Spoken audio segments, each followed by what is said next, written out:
Hello, my name is Eliza Souser. We're here today in the Newman Library at Virginia Tech in Blacksburg, Virginia. It is May 15th, 2026, and I'm here today for the Value of the Humanities Project interviewing. My name is Greg Herrell. Thank you so much for talking to me today, Greg. So let's start off nice and easy. What years were you at Virginia Tech? I was there from 1971 through 1975 when I graduated with a Bachelor of Arts degree in history. Do you want to tell me a little bit about the history program when you were in it? Yeah, it was a delightful smorgasbord of a lot of history topics that I was fascinated by, which is one of the reasons I decided to go to Virginia Tech because of the wide variety of history courses offered. Also, at that time, Professor James Robertson was there as well, and I was fortunate enough to take his Civil War history class while I was there, which is, I think, at that time and remained for a long time the largest history class in the United States. That's fascinating. Can you tell me a little bit about your academic experience before you came to Virginia Tech? Well, I went to Jeb Stuart High School in Fairfax County, Virginia, and I was an average student, probably a little bit maybe above average, but always had the inclination and love of history and political science and government. Um, I was fascinated by history at age 10, actually visited the Gettysburg battlefield at that age.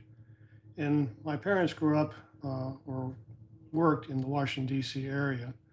My father worked at Treasury, and my mother was actually a nurse at the White House for 25 years. So I had an early exposure to a lot of history and also in government too. All my family, uncles, aunts, all spent time working for the U.S. government, whether in the government printing office, Department of Agriculture. Uh, my father worked, of course, in the Army and then Treasury. So I had a wide range of secondhand government experience, so to speak, from multiple members of my family. So when you came to Virginia Tech, you knew that you wanted to get a history degree. Yes, and I feel fortunate. In those days, they used to give out achievement tests for particular subjects, and fortunately, I did well on what was in the U.S. history achievement score, which may have been one of the reasons I got in because heaven knows my other grades weren't that particularly great. So you said your mother was a nurse. Was there any background in the humanities in your family? Well, as far as science you're referring to, or just as far as history or things of that nature? Not particularly. Most of my family didn't go to college. They actually some graduated from college and were able to take night law school programs. Of course, my mother had a degree in nursing, which she got up in Iowa. Um, but none of my aunts or uncles otherwise had any higher education that I can recall. I had some cousins that went to college, and offhand, I can't tell you what their majors were because they were considerably older than me. What was that transition like moving to Blacksburg and starting your bachelor's degree? Well, I used to think if I went to a school to play or to watch a football game in Fairfax County, Virginia, and if it was kind of far out in the county, I used to think that was the sticks. Um, so going down to Blacksburg uh, was a bit of a leap. This is 1970. Actually, I came down to visit the school, and Interstate 81 had just barely opened. And it's hard to imagine that being almost deserted at that time, but that's pretty much what it was. One of the things about tech that made me want to go there was it scared me a little bit because at that time, for that age, it was still a pretty good sized school. So that kind of was a challenge for me as well. And of course, like other college students, you go down to a different environment surrounded by people you don't know at all.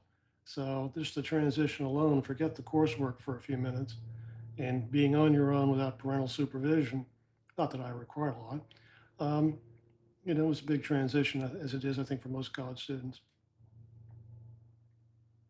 Is there anything particularly memorable from those early days? Well, I just made some good friends. I certainly enjoyed my coursework at Tech. I wasn't terribly social. I didn't get involved in fraternities. I did make some good friends, some of whom I'm still in contact with today. but academically I enjoyed it a great deal. Had some memorable professors there aside from Professor Robertson. So I just felt fortunate to be able to get my degree there. Could you tell me about some of those professors? Well, in political science, there's Dr. Mancinides, who was, I think, a brilliant political course that I took on it. I remember I used to talk to my mom almost every day. And of course, she was working at the White House.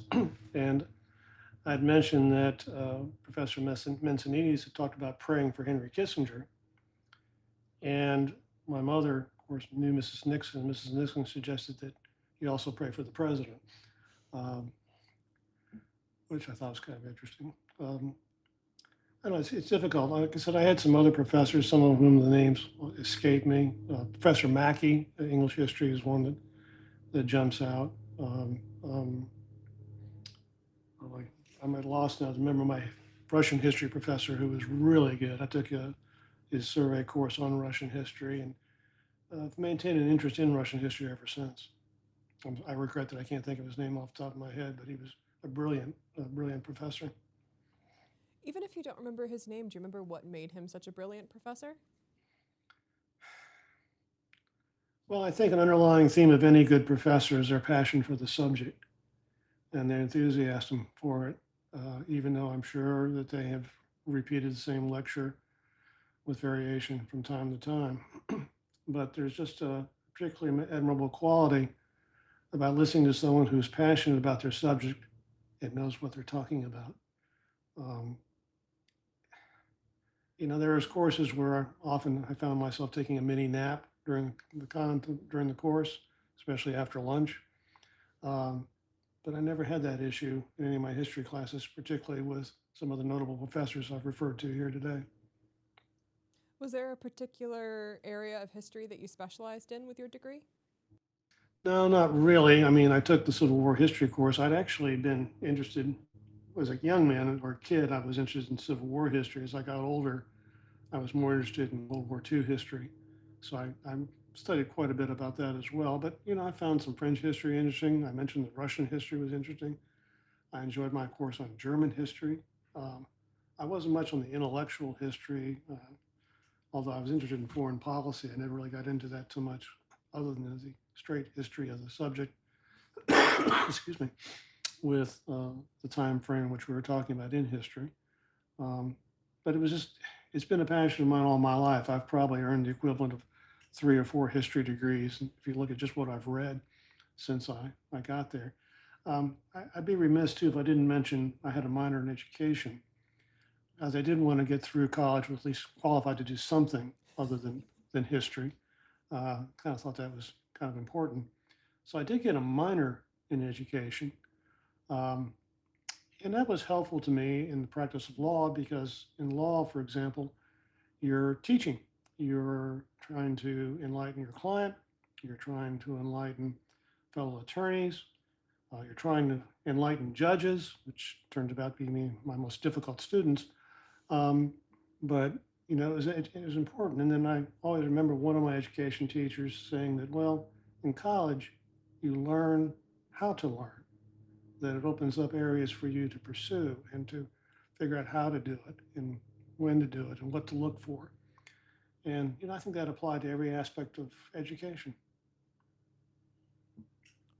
What were some of your education classes like? Really, I didn't have a whole lot of those for some reason, or at least I don't remember them too terribly well. I know I took the theories and fundamentals of baseball coaching, um, and I've been an avid baseball fan all my life, and it was actually a pretty difficult course. I think I only got a B in it, which, considering my love of baseball, which goes back to when I was about 8 or 9 years old, um, was difficult. But again, just uh, the things I learned about education, repetition, for example, which was illustrated to me when I was actually in law school. We had a professor that wasn't considered that great, but in retrospect, I think he's one of the better law professors that I had because he would come to an area of the law and say, well, this is one of the topics that may be on your exam at the end of the semester. And there would only be like 4 or 5 places on that, but he would take about 10 or 12 of those during the course of the semester and say it'll come from one of these 10 or 15 different areas. And by God, at the end of that semester, you knew all those areas. Whereas with other professors, I got the impression that they didn't make up the test until the end of the semester, which is backwards to say the least. So, I thought, again, that was an important element of what education minor that I had impacted my ability to practice law. Can you tell me a little bit about your decision to go to law school and what that was like? I don't know as I really wanted to go initially. My father had read law or went to law school, but did not complete. It was a night school program, which was later part of GW University in Washington. And both my uncles did finish the program and became, well, they graduated. I don't know if either one of them practiced law. But my dad always encouraged me to go to law school. He was obsessed with it in part, I think, and regretted that he never finished it. And I know that if I was in an argument with him, for example, he would say it's irrelevant, immaterial, and has no bearing on the fact, which was straight from Perry Mason. And I don't know how many times I heard that from him. But anyway, after 3 years, my joke of law or history being pre-unemployment didn't seem quite as funny at the time. And I didn't really want to be a professor. I didn't want to get a PhD. I did student teach my senior year at Andrew Lewis High School in Salem, and I thoroughly enjoyed it.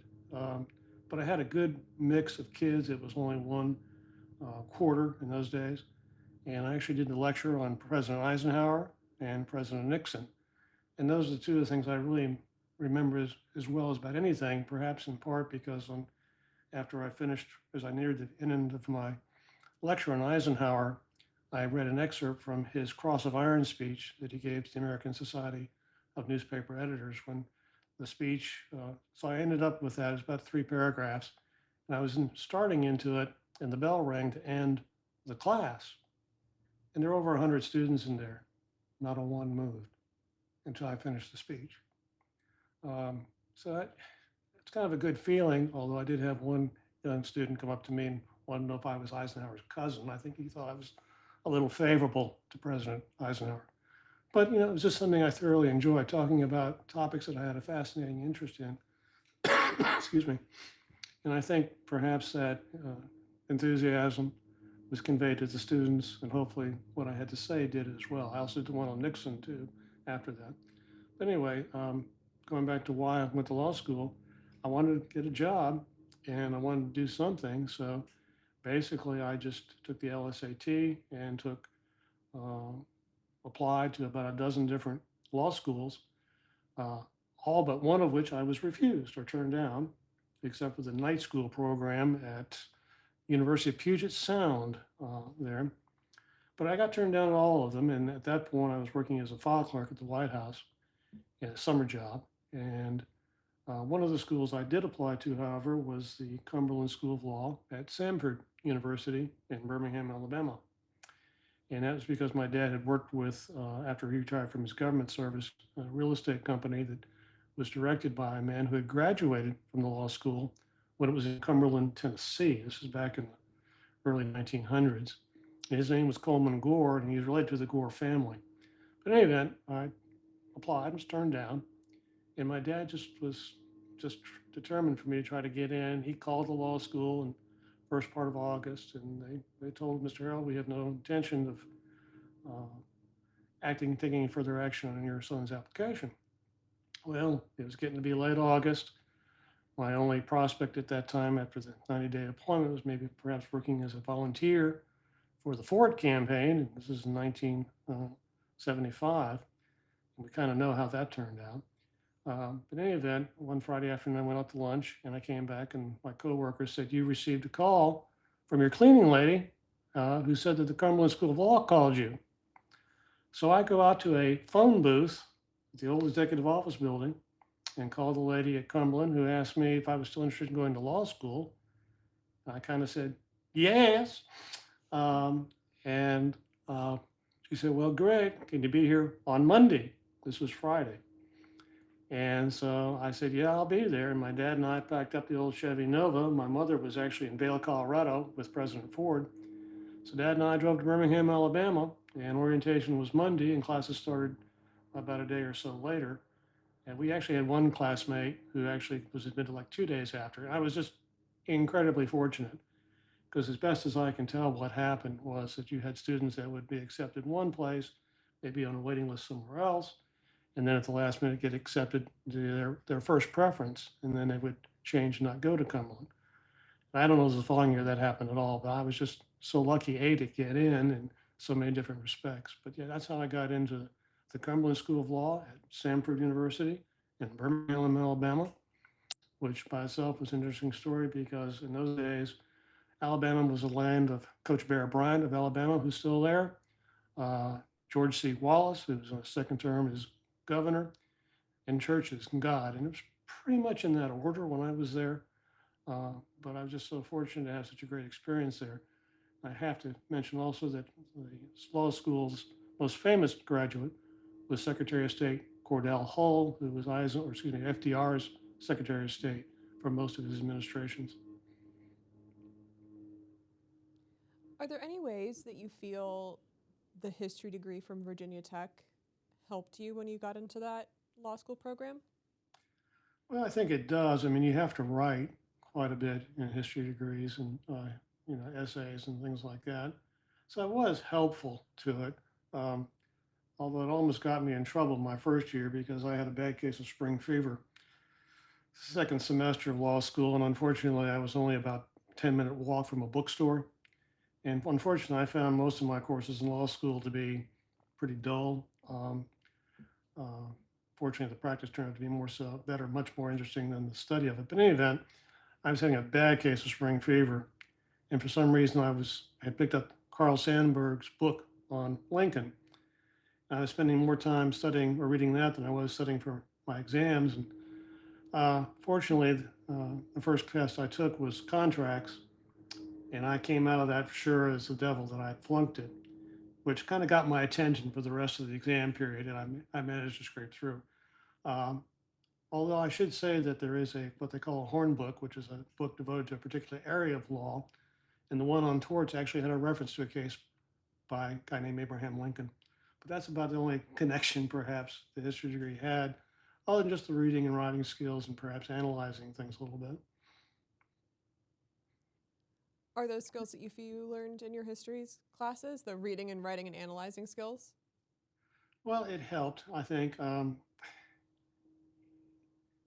You have to respond to questions about history, and if you just give an answer to something like a multiple choice test, it can be terribly misleading and almost like me to flunk one class. But I guess what I liked about history is you don't have to discover or figure out the equation like I had so much trouble with in math.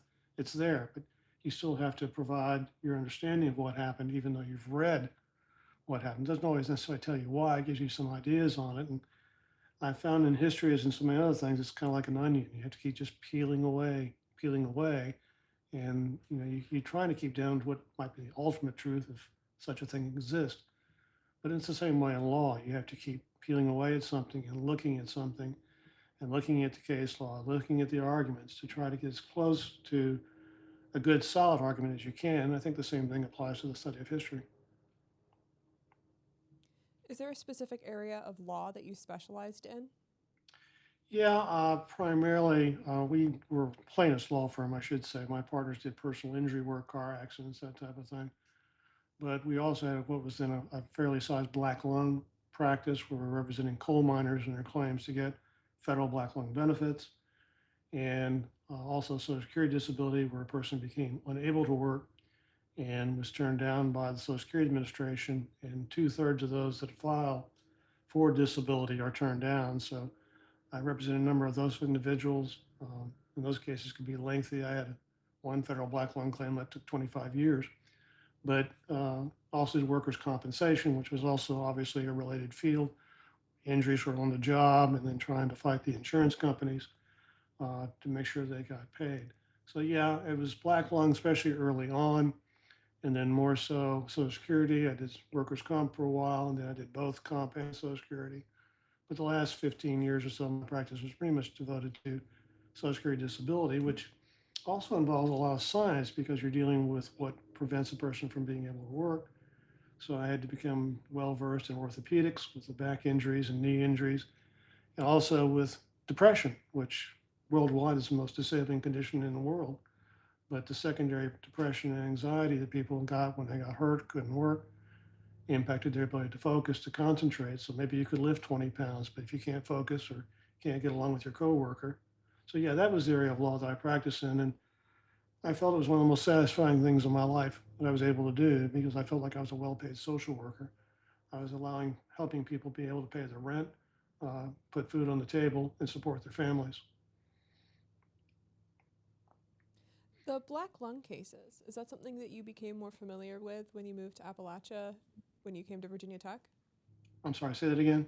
With the black lung cases, is that something that you became more aware of when you moved to Blacksburg to go to Virginia Tech? Yeah, I virtually didn't know that it existed practically until I got there. And one of the offices I worked in was Buchanan County, Virginia, which at that time was probably responsible for 40 to 50% of the coal that was mined in Virginia. So a good portion of our clients at the time obviously were coal miners. So, like I said, I had no familiarity with it. And when the program first started, it was basically paid for by government funds out of a trust account created by Congress. And then it was transitioned to being private. In other words, the insurance companies became involved in it. So, like I said, I became engrossed in that and became familiar from a medical standpoint with arterial blood gas studies, pulmonary function studies, x-rays for pneumoconiosis, first, second, third stage. I mean, I go high in the weeds here if I talk very long about it. But it was a different area, which, I never had much science. Excuse me. I never had much science or chemistry or of that area, or biology for that matter, except in high school. But, it was a crash course in learning all those things from a medical standpoint and then applying them to the requirements of the law. Which I'm sure that background that you mentioned in DC was helpful. It was to some extent. I mean, other than the fact that my mom worked with a lot of great doctors and I had some interest in medicine. I'm sorry. But I never had a great science background. I mean, I took the courses in chemistry and biology in high school, but it just wasn't something that intrigued me. But I've always, I guess, had a remaining interest in medicine from that time forward because of the experience I had with my mom's doctors and some of the doctors I met. I'll give one quick example. I had a heart murmur I was about born with, and when I was about 10 or 12, my doctors felt I should see a cardiologist. And actually, I saw Dr. Thomas Mattingly, who was the cardiologist for President Eisenhower. This is 1962, 63, maybe 64, and examined by him. And he actually was contemplating and recommended that perhaps even have a catheterization done, which for a 12-year-old was kind of extreme at those days and not quite as safe, perhaps, as it is today. And fortunately, they did refer me to a pediatric cardiologist who said, the boy's 12 years old and he's playing Little League Baseball and has no issues. So I simply avoided that. But so I had some experience with the medical profession indirectly because of that and some interesting people along the way. Okay. Kind of shifting back to thinking about Virginia Tech and your degree there, what were your parents' reactions when you said you were majoring in history? I think they were just happy I was going to college and going to be graduating in something. I don't think they were, push me one way or the other on that. Other than the fact that my dad always had law school in the back of his mind. My mother never expressed a preference or interest. She was just happy that I was going and happy I did well with it. So I never felt any pressure from them on anything about my degree or what I was going to do with it, although I'm sure they were happy that I had later obtained something that would allow them to, put their finances to something other than keeping me going. Are there any classes that you felt were particularly memorable? You talked about some professors, but any classes?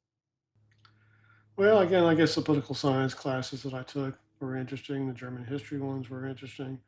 The Russian history ones were interesting. And I don't have quite the interest in Russian history that I used to, but I always wanted to go to Russia and go to St. Petersburg and to Moscow. But given the state of events right now, I don't think I'd want to stay there for like the 10 or 15 years that a current state might lead you to. Um, but those were the courses that I guess stimulated most interest. And as I said, I maintained my interest in Civil War history and almost got renewed by it by going to the Civil War weekends at Virginia Tech, which started in 1991, and I started going to them in 1994 when Professor Robertson was still active in that. And with one or two exceptions, maybe one exception, I've gone to every one since 1994. So that's been a continuing interest in me all these years. But again, I still read books on World War II history. I still read biographies. Um, it's just an endless area of interest for me. And again, that spills over. Political science does it. I became interested in other things later on in life, uh, investing in stocks, which I had zero interest in while I was in college. I've had such an interest in it now that I'd almost contemplate whether getting a minor or even majoring in finance or business or at least stock or investing because I find it fascinating. But that was a different time in my life. So, Can you tell me a little bit about the Civil War weekends? oh gosh, yeah. Of course, the normal format is drinks and dinner and a lecture Friday night, and then a day of uh, lectures from professors, book signings, and then maybe a couple of classes Sunday morning before it ends, usually around noon.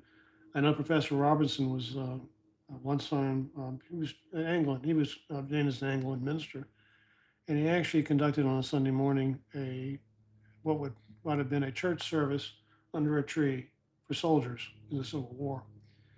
So those things were kind of memorable. Those are some of the professors we've had over the years that have been particularly too numerous to mention, and the great friends that I've made over the years. We have a couple of people that have been to every one, except I think one missed because of sickness, but have been going every year. And then others over the years that I've made friends with. And I have a buddy of mine from Lebanon, Virginia, that he and I always go together.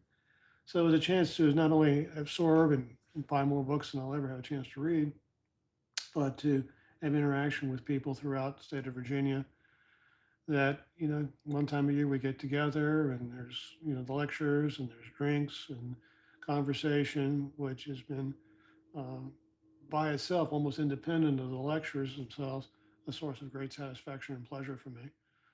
Although I've been to so many of them, and my mother, who's passed away now for several years, but even by that time, she knew I'd gone to lots of these things, and she couldn't understand why. Why do you keep going? Don't you know everything there is to know about the Civil War by now? So she couldn't understand why I kept going. I said, "Well, Mom, I was not the fastest student in school," and she kind of accepted that and understood it from that point on. So, So, are you still learning things today at the Civil War weekends? I'm sorry, say again? Are you still learning things today at the Civil War weekends? It scares me how much I still learn from things. Yeah.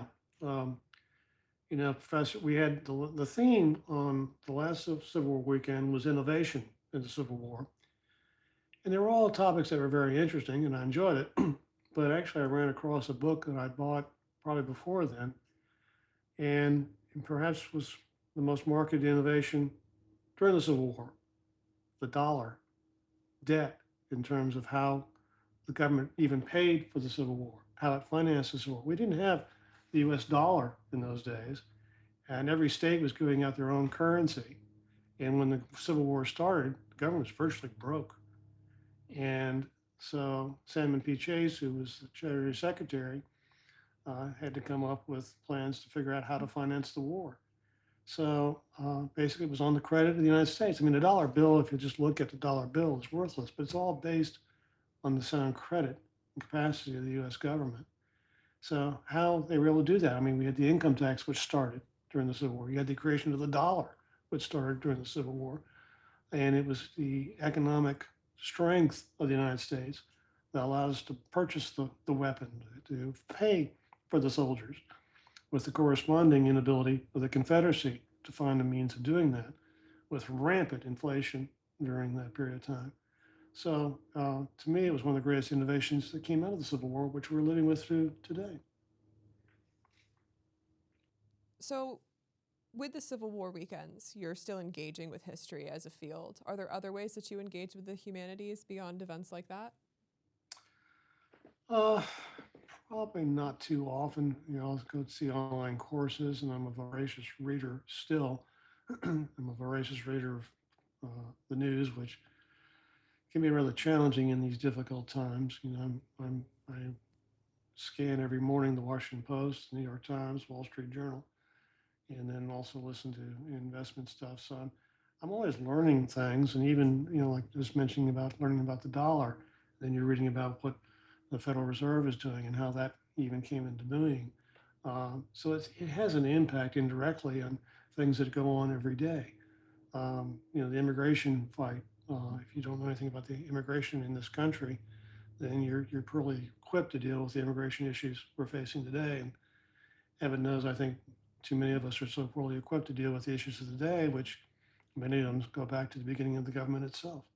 The fights over the Constitution, the powers of the presidency. Uh, it's political science, but it's also history. What were the founders creating? There's a feeling now that the government's trying to create Christianity as the official religion of the country, which shows an abject uh, failure of learning, I think, understand without knowing how the government was created and what the thoughts were of the people that founded our government. So, when you read about Alexander Hamilton or Thomas Jefferson or Abraham Lincoln, you're not just learning about the past, you're understanding the present. I really like that way of phrasing it, learning how to understand the present. I mean, how do you know where you are if you don't know where you have been? That's an excellent point. So, shifting focus a little bit, I don't know how familiar you are with this idea of the Pathways program at Virginia Tech, that basically means students have to take a bunch of different fields of classes in order to graduate. Um, as part of the Value of the Humanities project, we did an anonymous survey of undergraduates in Pathways courses, and there was seemingly a sentiment that kept coming up of people not understanding why they had to take these classes or what that was adding to their lives. So I'd like to pose a hypothetical question to you, which is, if you had an undergrad in front of you right now, how would you convince them to take a humanities class? What would you say to them? I guess the first question is to them is how successful do you want to be in the field that you think you're interested in?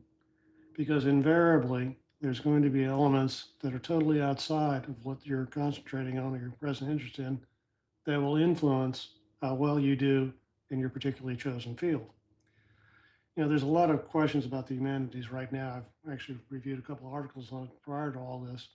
Some of the most regretted majors include political science is number one, sociology, and actually history was number 10.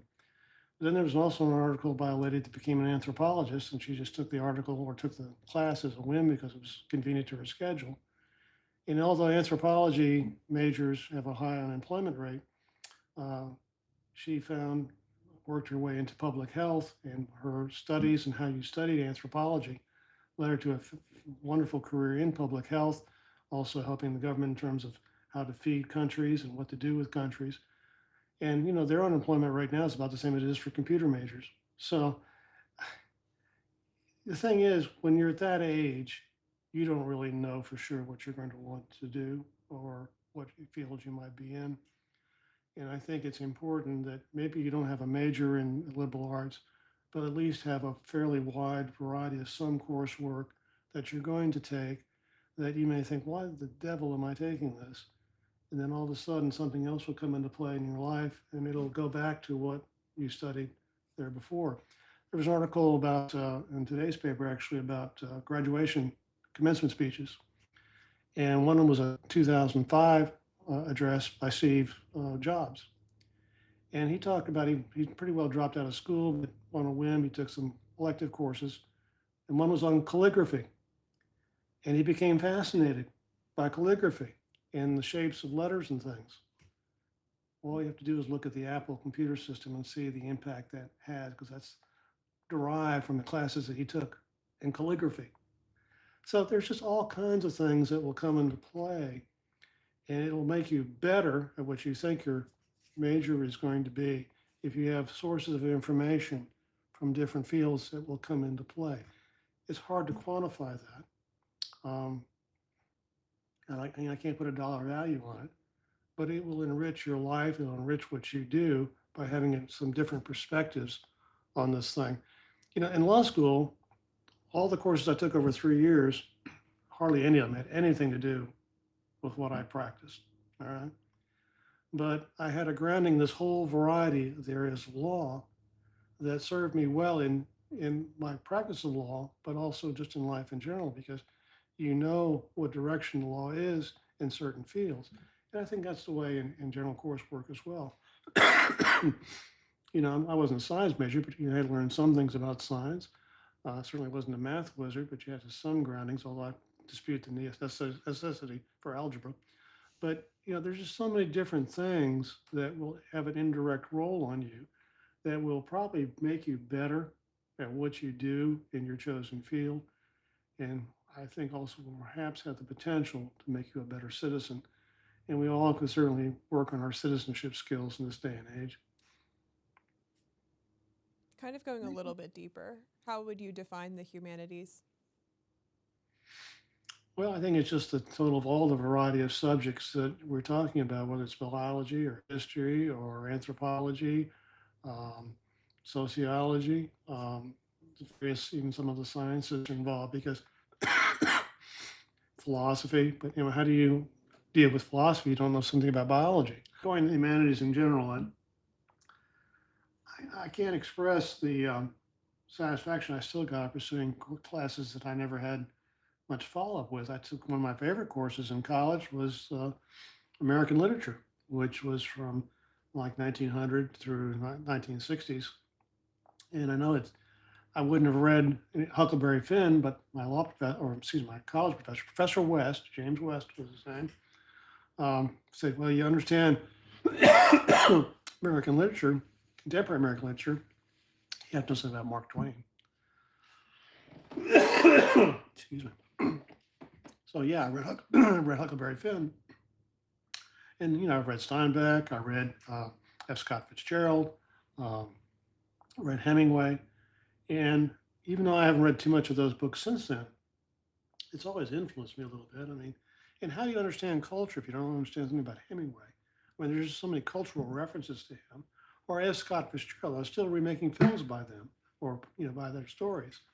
And if you're into movies, you're going to know something about Gary Cooper and Ingrid Bergman, and For Whom the Bell Tolls, or even some of the books or some of the movies by Humphrey Bogart, which were based on Hemingway books. So it's knowing culture. Joseph Heller's Catch-22, just another example of it. So again, these are things that help you understand your culture as to what's going on around you and give you a deeper appreciation of what writers do. I wasn't a big Faulkner fan, but I remember the quote from Faulkner. It says it wasn't so much what he did as what he tried to do. And I think that applies to a lot of things in life. Maybe you're not the greatest success at what you do, but the things that you try to do can determine who you are as a human being and what kind of human being you're going to be. Do you think that the humanities are important in that ability to try? Well, certainly. I mean, one of the things, again, I was going through some of those speeches and, talking about who you want to be. Who do you want to be in life? And how do you know who you want to be unless you don't know what choices you have? I mean, do you want to be like Mother Teresa? Do you want to be like Steve Jobs? Do you want to be like an Edison or a Roosevelt or a Schweitzer? Who are your heroes? I mean, and without getting some examples to follow, I mean, we should have hopefully our parents, teachers be examples, people in your faith as examples. But I think it's important to have other people outside of that could be role models for people. You're not going to be a Lincoln, you're not going to be an FDR, and at some point in life you'll try to accept that. But it gives you roles to play, people that you wish to emulate, wish that I'm not going to be that person, but I like to get as close to what they did in terms of courage, and that's um, all something that we all face and some fall short on. But to see people make courageous decisions in their lives, knowing that they may sacrifice their well-being, even their families sometimes, but it's for a greater cause, something that's more important. Um, Years ago, I read or listened to an audiobook by Richard Nixon, and that's a whole other story. But the thing is, it always struck me, it says it's something to be more concerned about than yourself, something greater than yourself. Uh, and that's what is a great blessing if you can do that. If we just remain totally absorbed, we all are to some extent, into our own personal well being, but you need something outside of yourself to emulate and be concerned with and to drive your attention and to drive your goals in life. Because the only thing you're worried about is how much money you can make or how big your house is going to be. Um, I think invariably you're not going to be very happy. And those type of guidelines, things that you get from figures, and Nixon's not necessarily the best role model perhaps in the world, but I thought it was a great insight. And even people that you may not agree with sometimes can provide insights that are invaluable. Without some familiarity with those kind of folks, where's your guideposts? What are you going to get it from a finance degree or just studying biology? And I'm not trying to knock any of those things. They're terribly important areas, but you need goalposts or guidelines to how you want to live your life. And without some references to all those things, um, I think it just makes life a heck of a lot harder. And the humanities helps give you those guidelines? I think they contribute to that for sure, for sure. Um, and again, I think it broadens your intellectual horizons. Everything is going back to the anthropology, for example. This idea that algorithms and artificial intelligence can be the be all and end all. Well, you got to look at what they're basing that on. It's all based on certain facts that someone put into and certain analysis is put into. It's still not going to be what a human being remains more capable than anything of being able to do. So you have to study, okay, where did they get that? What is the basis for that? If you just accept what it says without underlying the point of it. I mean, even with Gemini, the Google artificial intelligence, at least they put down their sources, usually at the bottom of it. But then you have to look at the sources on that. You just can't accept what some algorithm tells you what to do. You got to see what's the basis for it. How did they arrive at that? I mean, we all make shortcuts, and I understand that, and I'm probably as guilty as make shortcuts as anybody else.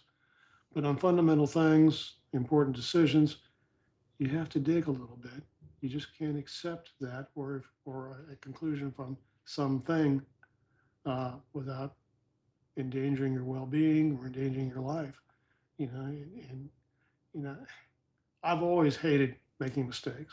All right, I don't think I'm unusual in that regard at all. I hate being wrong, and I'm probably wrong about something almost every day, but I hate it. So I'm always striving to learn more, to understand better, to make a better decision, or at least a few times I may be asked something to have a better basis for my decision. I have my prejudices, we all do. I like to think mine are probably better informed than others, but the point is that it's important to educate yourself as much as possible. We're talking about humanities. One of the books I read a few years ago was judgment, righteous judgment, it was called. It's not history, but what he's talking about is that basically we're driven by the elephant inside of us. And what I mean by that is, Jefferson always talked about, well, you study the issue, you make a well-informed, thoughtful, intelligent decision.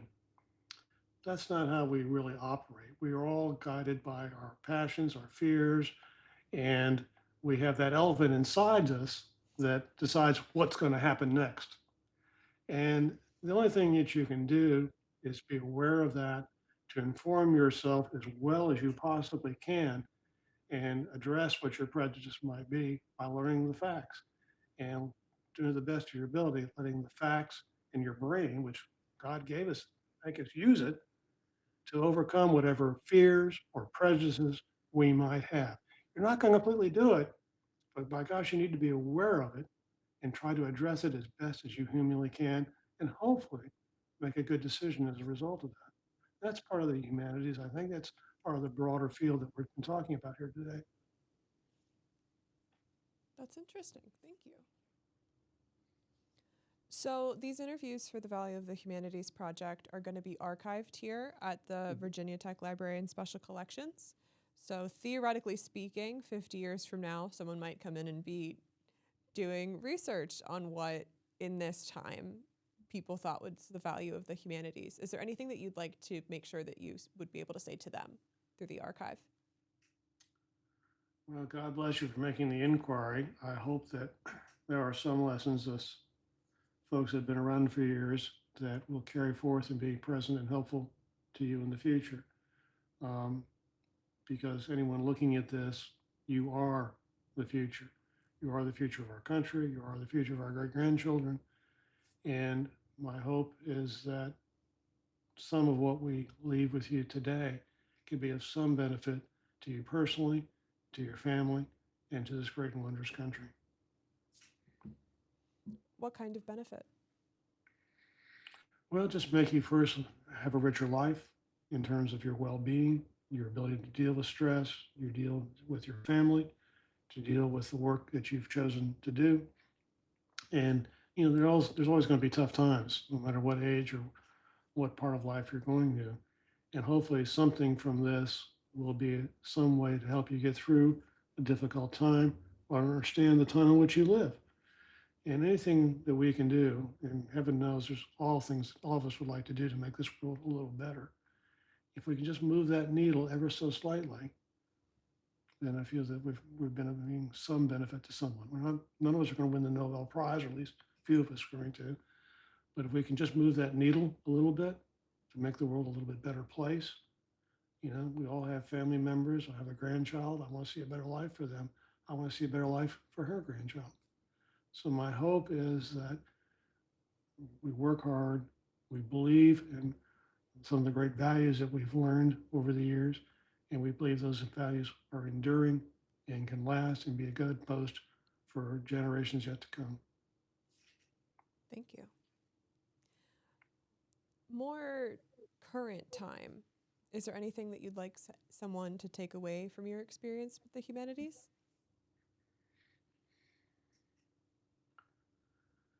Well, just give yourself the chance to be exposed to them. You may not find that are particularly interesting to begin with. You may take it as that woman I talked about earlier because it was convenient for her to take an anthropology course. So you need to open yourself and expose yourself to things that may not readily seem interesting to you because you never really know what chord it's going to strike. When you're starting in college, you're 18, 19 years old, your mind and brain is still forming. You don't even begin to be fully formed probably till you're 25, 26 years old. And even then, hopefully, you're still learning. So you need to expose yourself, things that you think you have no remote interest in. You may discover a passion for. And I think it's important, whatever field you go into, to find some level of passion for what you're going to do. Heaven forbid you get stuck in an occupation or a field that you can't stand or don't like, because you're never going to be terribly good at it. So the thing is that by being exposed to different things, I mean, I can see you have to focus maybe after a year or two. And I was looking at Virginia Tech for like 1 year, it costs anywhere from $30,000 to $35,000 a year, which for an in-state student, that's a lot. Excuse me. You're making a big investment. So when you're going to college, you want to do something that's going to help you pay the bills. But again, it's important not only for your own personal well-being to find out who you are and what your interests are, what your passions are, but to get some exposure to other things that may not pay the rent very readily to begin with, but over the long term will give you a return that you cannot possibly measure. And again, I realize that I think when you pick a major and it's going to cost you $200,000 to get a degree that may pay $30,000 a year, you may have to make some compromises there. But at least take some exposure to it. I think it's good to have at least 1 or 2 years of semi-required courses in other fields to give yourself that chance to explore and do other things. Maybe you regret all of them. I certainly don't have any great regret or sadness over the fact they did away with the 2-year language requirement. I took Spanish my first 2 years of school, and they did away with the requirement. And although it certainly would have been helpful, I mean, I've been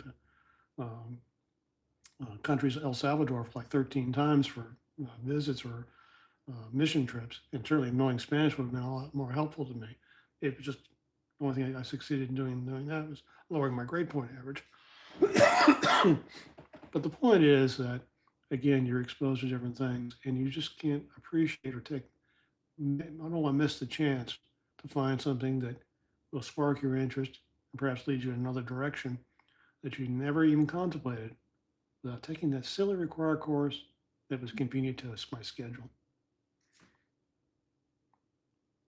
Is there anything throughout this interview that you thought might come up but didn't, or anything that you'd like to follow up on? I think we pretty much addressed most of the things. Again, I just was fortunate to get into tech.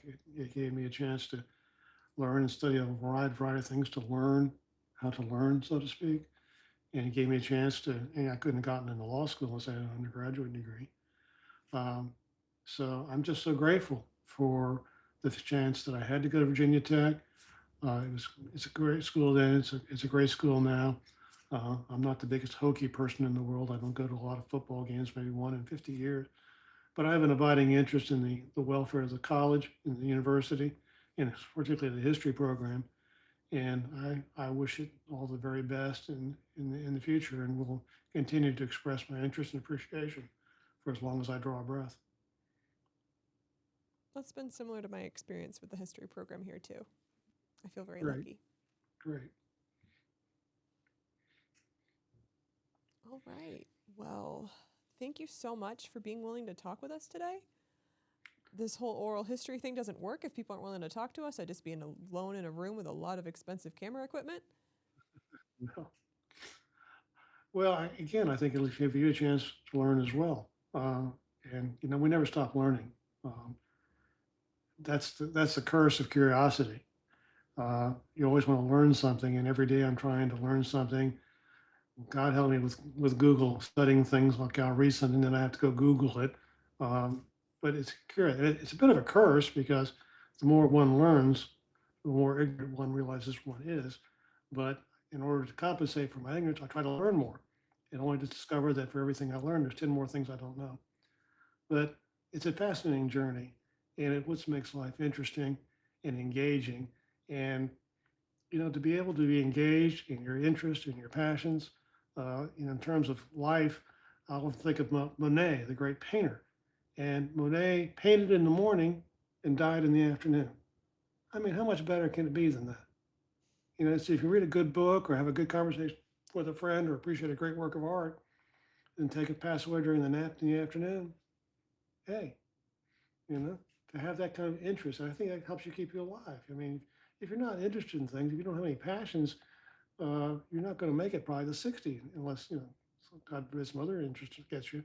But by having and maintaining an interest, whether you're 70 or 90 or 100, Grandma Moses painting to what, almost 100, and it's something she didn't take up till she was like, I get her 70s.